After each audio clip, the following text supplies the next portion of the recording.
what I had you looking at this past week apparently was for me. It was not for you, or maybe for you some other time. So, because I was in my office probably from 1 o'clock till 3 o'clock, I want to say, basically with what I could call writer's block, okay? I mean, nothing. Don't you like that? Oh, it's just so wonderful. And then it was just, really? You had to change it this late? Right, go ahead. It's 3 o'clock. 3 o'clock in the morning, that's faster. Yeah, I mean, it's just like, oh. Well, I had to go home to get Derek to bring him, so it's just like, okay, I've got an hour to prepare this. So I ended up going with, I mentioned last week that I wasn't sure where we'd go this week because I did not want to start on David, because David's going to be a long one. We'll be on David for quite a while. So anyways, where I ended up going, where God led me, I'll say that, okay, was to look at a dad. Not a father, a dad in this case. Okay? Turn to Matthew chapter 1. When you think of Christmas and what we call the Christmas account or the Christmas story, there are, all the different people that are in it, all the different characters that are associated with this account. Many churches, they preach, they may preach very well or whatever on a lot of them, yes. The baby Jesus, obviously very important. There's no need for me to expound on that. Obviously, Mary is another very big one. The shepherds, the wise men, all of these are very, very critical points, and they are the more popular ones that you hear about. Now, I want to say probably every year, or just about every year, our church here does hear about Joseph, okay? But many churches tend to forget about it because, and that's the reason why I said dad and not father, he was Jesus' dad, but not Jesus' father, okay? I think I can guarantee that when Jesus was little, because remember, Jesus, even though he was fully God, he was still fully man, okay? He was still a little boy. He would not have looked at Joseph and called him Joe. No, little, he would have called him dad. He would have called him daddy or whatever, okay? But it's, when I started looking at this, and I have a few things on him. One real, kind of two, they go hand in hand. Two big things about Joseph that I want to make sure to point out tonight. But before I get to that, when you think about Joseph, you think about God, and so obviously this would have been, God would have had this set up before the creation of the world, okay? When it came to making sure the lineage came down and everything, what was he looking at as far as picking a man like Joseph, okay? Or any man, like what was he looking for in a man? Because that is a large role because of the fact that Jesus, being a little boy, would have still, his earthly hero would have been his dad. So he's got to look up to him. His dad's got to make sure to also raise him in the right way. So this is really a very major role that Joseph is given here. But so often, I feel that term that the ball is dropped with it, but it's just, he's kind of forgotten. When you think about whether it's a play or a movie or anything, you have typically three types of people. You have the lead roles, you have supporting roles, and you have extras, okay? When you first read through the Christmas account, Joseph comes off as one that would be an extra. Reason why I say that is in this whole account, it is never recorded of him saying one word. Nothing. He never speaks, okay? Now, when it came to one of the reasons that, because when God would have chosen Joseph, okay, like I said, that's a big role. Why was it that he chose Abraham to be the father of many nations, okay? I just want to go real quick to Genesis chapter 18. Let's look at that real quick. Genesis chapter 18. Sorry, I told you to turn to Matthew chapter 1. We'll get there in a minute. Genesis chapter 18. I'm going to start reading in verse 17. So first of all, just to let you know exactly where we are. This is when God has decided he's going to destroy Sodom and Gomorrah. Okay? Verse 17, and the Lord said, shall I hide from Abraham what I am doing? Since Abraham shall surely become a great and mighty nation, and all the nations of the earth shall be blessed in him.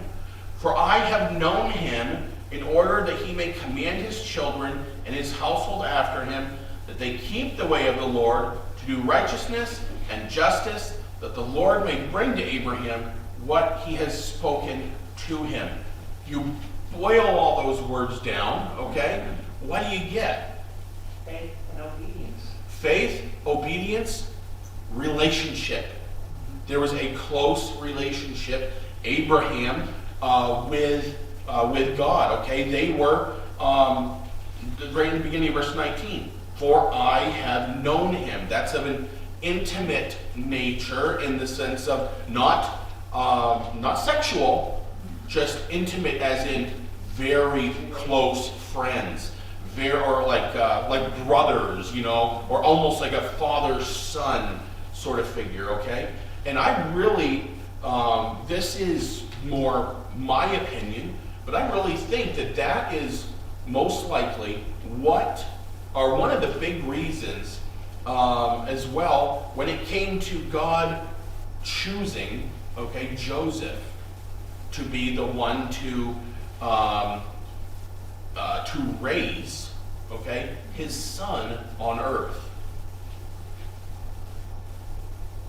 Joseph was one that would do something that God told him to do, even if it sounded absurd.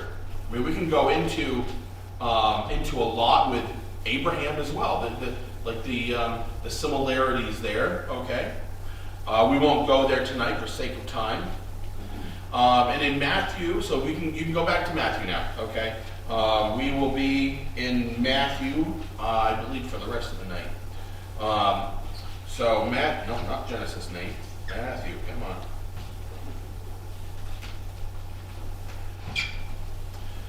Matthew chapter 1, you can see right in verse 1, the book of the genealogy of Jesus Christ, the son of David, the son of Abraham. I mean, right in the first verse, when it goes through the genealogies, all the odd names, all these names that some of them are very hard to pronounce, right in the beginning, okay, before it actually goes real detailed through them, okay, it is giving a sort of I'll use the term halfway point going back, and then somewhat of a beginning point, okay, from Abraham. That is when God really, I hate to say set the plane in motion, because God, he had the design before the world was created, but Joseph, one thing with him, okay, if you remember what I had said, he did not, there's no account anywhere, whether it's Matthew or Luke, okay, we don't see where Joseph says anything. However, Joseph is a man of action.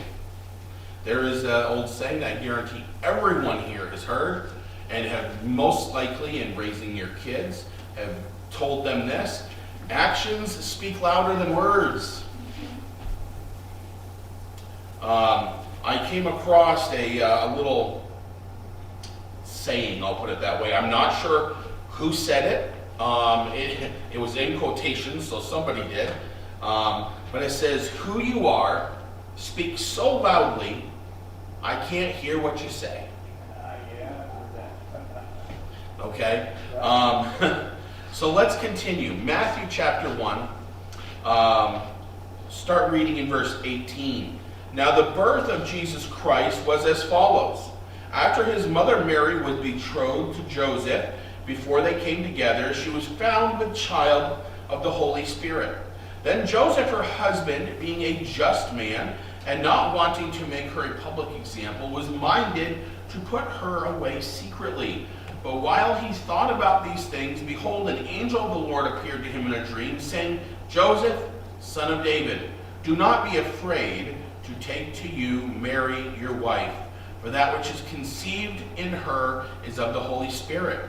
And she will bring forth a son, and you shall call his name Jesus, for he will save his people from their sins.'"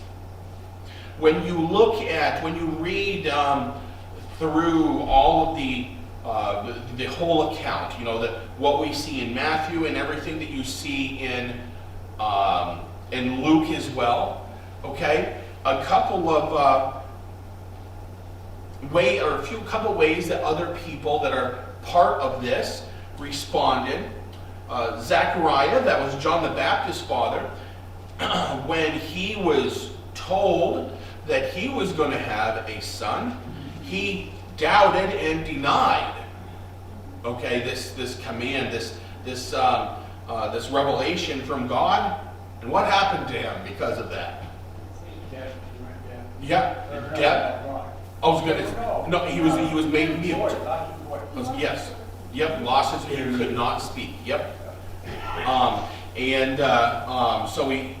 Okay. So he was.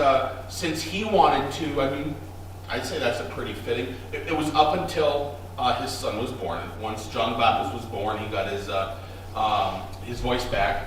But I mean, what a fitting. I'll call it punishment.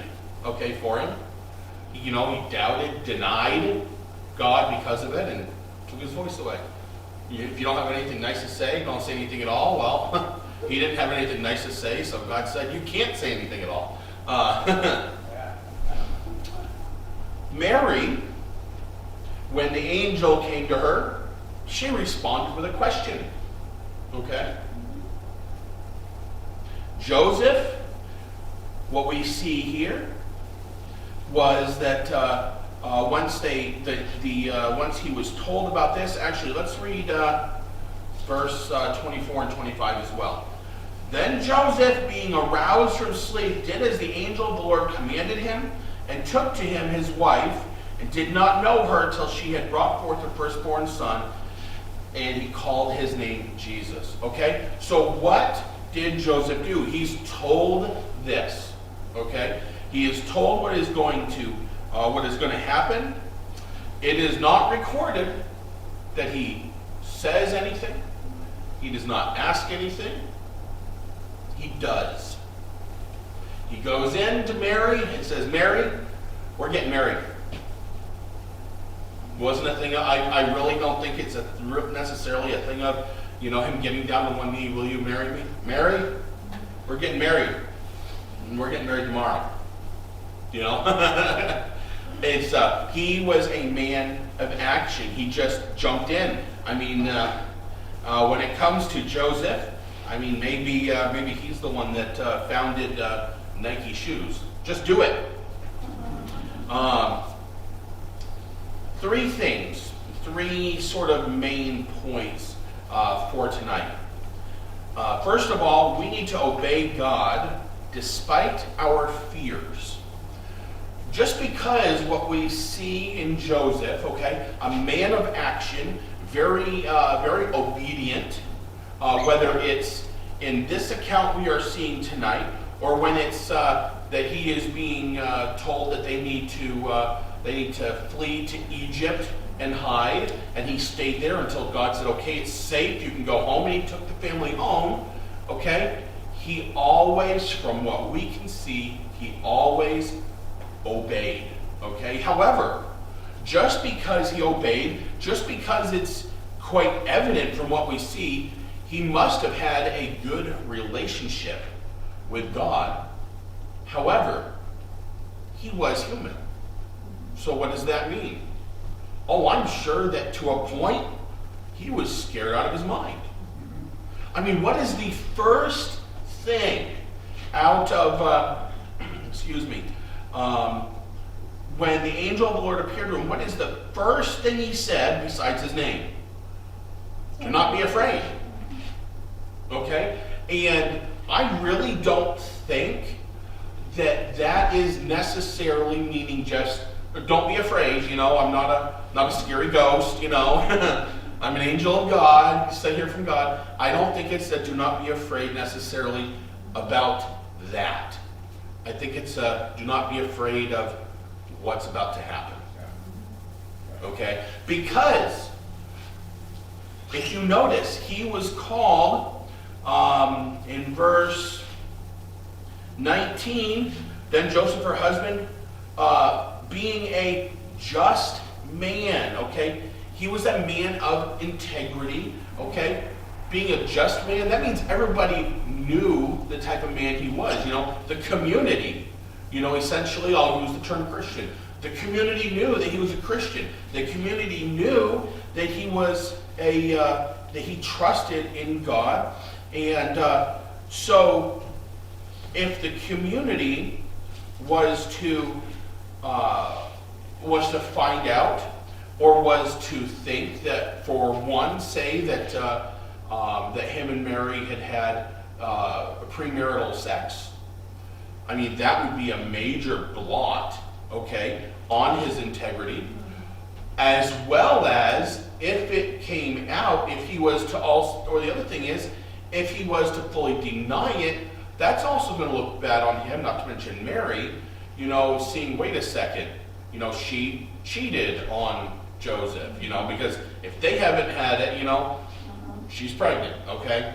She would have been stoned to death. And that would have been the outcome as well, okay? So it's also, it's not, and he loves Mary. They're already engaged at this point, okay? They're not, it's not that they've just been on a couple dates, okay? They have gotten to the point where, he's presented a engagement ring. They probably hadn't set the date yet, but they were planning on it eventually to get married. And so he loved her. He loved her with all of his heart. So obviously he's not going to want to go and throw her under the bus or throw her to the wolves, because that was a big major thing, was that she would have been stoned to death. Okay? So, I mean, there is a lot here. I'm sure that even though we see that he was a man of action, okay, and we don't see anything about him saying anything, I bet his mind was racing, with a lot of different things. And I really think that that's what the angel was seeing, and that's why that this angel said not to be afraid. He essentially a reminder to Joseph right out of the gate that God was in control. And I believe that Joseph, what we see here, Joseph's actions are saying that, I believe God, I trust God's word, though I am afraid, I will trust in him. Okay? And I mean, I really don't think we can see anything else in that. Just from I'll say the little amount that we see of Joseph, okay, actually written out in Scripture, given to us, that is, I think that really sums it up good. Matthew chapter 7 really quick. I want to pull out one verse for you. Matthew chapter 7. This is Jesus speaking. It's a verse that I think we're all fairly familiar with here. Matthew chapter 7, verse 21. Not everyone who says to me, Lord, Lord, shall enter the kingdom of heaven, but he who does the will of my Father in heaven. Okay, well, just reading that verse that Jesus said, okay, I mean, what better picture, really, okay, when it comes to from what we can see, of a human doing this. You don't see any words coming out of Joseph's mouth. You just see actions. You know, how he is truly responding. Not how he's saying to God. It's not like he's saying to God, yes, I'll do it, and then he goes and does something else. Okay, no. His actions are showing that he truly was, as it said, a just man. Obedience has a cost. Actions have consequences. Just like I haven't done this in years. I don't know that I would have the patience to do anything too exquisite anymore, other than a straight line. Dominoes. Who here at least once in your life, even if it was ages ago, if it may seem that long ago to you, set up dominoes? You know, stood them up on end, you know, making sure the spacing was just right. You go to one of the end ones. When you push that end one over, it just falls over and rests against the next one, right? The next one supports it. No, you touch that one, they're all going down, okay? Well, that is the same thing. Obedience does have a cost, okay? This is even true when we obey God.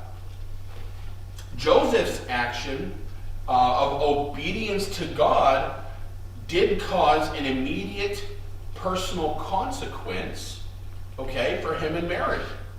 Now, when we think of consequence, we think, ooh, it's a bad thing. Well, to a young man and a young woman who just got married, well, let me, what verse was it? Right in verse 18, after his mother Mary was betrothed to Joseph, before they came together, she was found with the child of the Holy Spirit. That's not the verse I wanted. Okay, verse 25, I'm sorry, verse 25 of chapter 1. Okay, so they got married, and then verse 25, and did not know her till she had brought forth her firstborn son. I don't think that I have to spell this out or go into detail, but I think one of the first things that a young couple, when they first get married, that they're so excited about is that first night together. Okay, I don't think I have to go any further. Well, guess what? That would be considered a consequence, I'm sure, to them. Yeah. That may have been hard, is that they couldn't. They had to wait. But through his faith and obedience to God, okay, he was willing. I mean, because even though this is something hard, he's missing out on a pleasure, okay, that comes with marriage. Okay, it's really only for a short season, but I mean, he's then going to be able to hold this child that is going to come forth is literally the Son of God. Yes. I mean, so I'm sure it made it a little bit easier, you know, but it was still, I'm sure, a very hard thing to them. And with young birth, he had to wait for her rite of purification. Right. I mean, it was that it wasn't. Yes.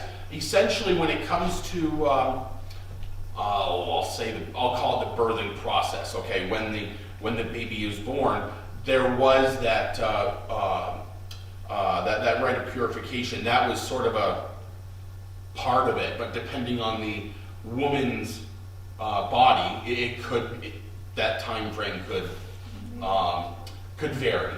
But yes, so I mean, it wasn't just a thing of, okay, Jesus is born, okay, we're all good. No, there was still a short period after that as well.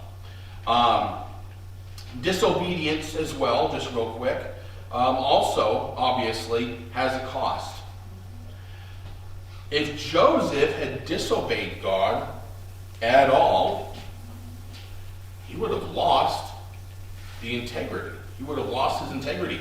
He would not have, in verse 19, where it says he was a just man, that wouldn't have been in the Bible. I really don't think a just man, if it was going to be something where he was not willing, okay? But see, that's the other thing. If he wasn't going to be willing to do it, God probably wouldn't have chosen him. Probably wouldn't have chosen him anyways. Okay? He needed somebody that was obedient to him to be a good example to raise Jesus. A very quick little poem thing by Hester H. Long last name, Chamandele. Still as of old, men by themselves are priced. For 30 pieces, Judas sold himself, not Christ. It wasn't until I came across that little thing there. When it comes to disobedience and all that, has a cost as well. When you think of that, we always say Judas sold Jesus for 30 pieces of silver. Really, who got I guess you could say the worst punishment? Yes, Jesus, when he died on the cross, did spend 3 days, in hell for us. Yes, that's very big, that's very important. It was, I guarantee it was excruciating. It wasn't a thing of, I'm the Son of God, so I'm in hell, but I'm in a recliner, with an air conditioner right next to me. No. Worse than that was the time he had to be separated from the Father. Exactly. So you put all of that together. Yes, it was horrible, and it probably, to a point, felt like an eternity. To Jesus while he was in it. Just if you're there's many different examples that you could use, but especially this is a weak way to put it, but if you might remember back to when you were in school, and one of the worst things that I think they could have done is put a clock behind the teacher, so that way it faces the students. Because what are the students doing, at least those like me? Am I looking at the teacher? No.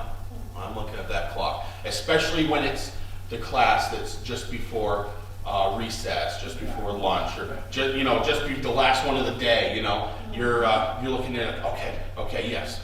Okay, good. 15 minutes left. Okay. Yep. Okay, it's been 10 minutes. No, it's been 30 seconds. Like I said, it's a weak example, but anyways, Judas selling himself.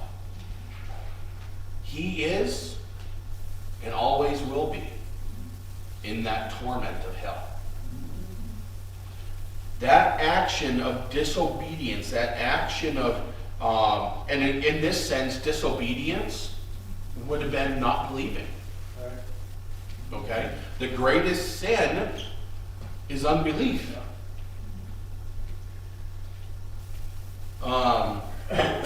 When wealth is lost, nothing is lost. When health is lost, something is lost. When character is lost, all is lost. And I believe that this would have been something that was very important to Joseph too. Would be his image, not necessarily his image, okay, to his neighbors, to the community, but his image, the way that God saw him, was important to him. Obedience gives us influence, okay? So we need to obey God despite our fears. Obedience has a cost. Obedience gives us influence. What greater responsibility could any man, but especially Joseph here, since he's the one who got the job, what greater responsibility could Joseph have been given than being the dad of Jesus? I mean, think about what he did for work, okay? It's not like Joseph is in a line of work where he's sitting behind the desk, where the worst thing that he might get is a paper cut, you know? He is in a line of work where I'm sure occasionally, I was just about ready to say, hit the wrong nail, you know? And it was, he was in one of those ones where he was very often, I might even say always, in a position where without that integrity, without that close walk and relationship with God, okay, it would have been very easy to say things that he should not have said, okay? And then by that, obviously, I mean like cursing and that sort of thing, okay? So he's raising Jesus. There is I just brought to mind a country song that is sung, and it's talking about how essentially just that, you know, it starts out, one verse is they're in the car, they get cut off, and so the dad has to slam on his brakes. The little kid's Happy Meal or something like that goes flying, and he says a bad word, and the dad says, "Where'd you learn that?" And the little boy says, "I've been watching you, Dad." You know, and then, you know, it just gives other examples, including at one point it was the dad's walking past the boy's bedroom, and he hears the boy praying, and afterwards he said, "Where'd you learn to pray like that?" And he said, "I've been watching you, Dad." It's the same thing.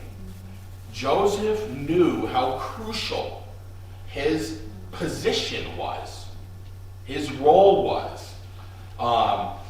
Jesus would have been right there. I'm sure even as a little boy, you know, maybe not even to the point, maybe even Joseph had carved him his own little miniature hammer and stuff to play with. It wouldn't surprise me if Jesus was right there, even almost as a toddler, okay, watching his dad create things, okay? To his dad, it's just like, oh yeah, it's just a table and chairs, but, you know, a little child, the imagination of a little child, oh, those are just pieces of wood. That's nothing. And then, wow, Dad made a beautiful table. It's almost like magic, okay, to those little ones. But you know what? How would that have been for Jesus if every single time Joseph, whether it was because he all of a sudden thought he saw Jesus maybe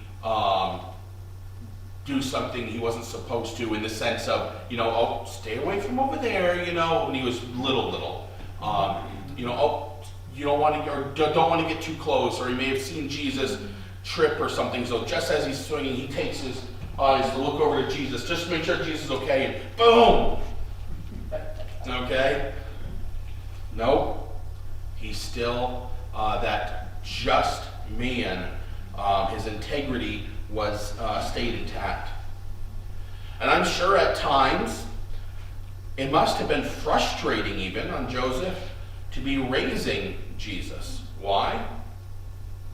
Jesus was the sinless Son of God. And at first one may think, oh, well, he had it easy then, because his son was perfect. I have to say that I think it brings a whole different variety, okay, of challenges having an actual perfect child. And I'm sorry to anyone, here or might be watching. I don't care how angelic you think your child is. It is nothing compared to what little Jesus was.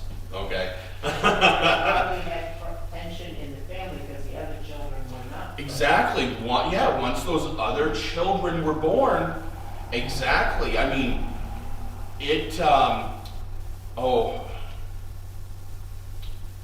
Pastor, help me here. You might remember the verse right at the top of your head where Jesus made reference to